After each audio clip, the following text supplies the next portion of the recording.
The field is the outer portion of your tool's motor. It has a machined steel case and a series of magnets adhered to the ring. The field surrounds the armature and creates an electromagnetic field, which causes the motor to spin. Most problems with the field are the result of accidental damage. If the drill takes a long fall, the magnets can crack or shift. Replacing the field is a repair that you can do yourself, and I'm going to show you how. Hi, I'm Mark Socha. Do-it-yourself repairs like these are easier than you might think. From lawn machines to cordless drills, kitchen mixers, Outdoor grills. our how-to videos walk you through each repair from start to finish. So doing it yourself means never having to do it alone. Let's get started. I'll begin by removing the front gear case.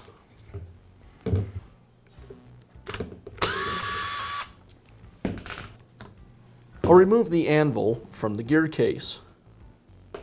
Now I'll remove half of the handle housing. There's a sticker at the rear of the housing I'll cut in half. To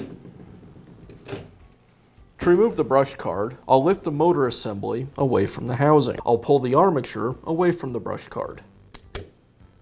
Now I'll separate the motor from the gearbox. I'll remove the field from the armature. Now I can install the new field. I'll slide the field over the armature. You'll notice there's 2 notches on the field. Those notches should be pointing out towards the drive gear and gearbox. Now I'll install the motor back into the gearbox. Now I need to get the brush card ready to reinstall the motor. I'll pull the brush out of the holder and then set it off to the side. There's some grooves on the sides of the brush holders to hold the spring.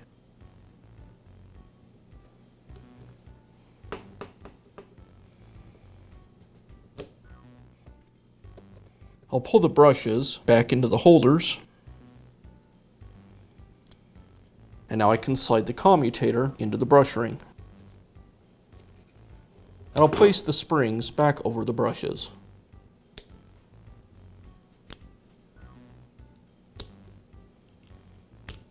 Now I'll place the motor and gearbox assembly back into the housing. I'll align the notch on the field with the tab on the gearbox. The notch and tab align with the housing and lock into place. I'll make sure the switch, the circuit board, terminal, and all the wires are tucked down into the housing. Now I can reinstall the other half of the housing. Now I'll install the anvil onto the gearbox. I'll make sure I offset the ears on the anvil with the hammers on the gearbox. And I'll reinstall the gear case, sliding it over the handle and aligning it with the housing. And I'll secure it with the screws. And that's how easy it is to replace the field in your power tool. Be sure to check back often for new videos and expert advice. If you found this video helpful, give us a thumbs up And leave a comment.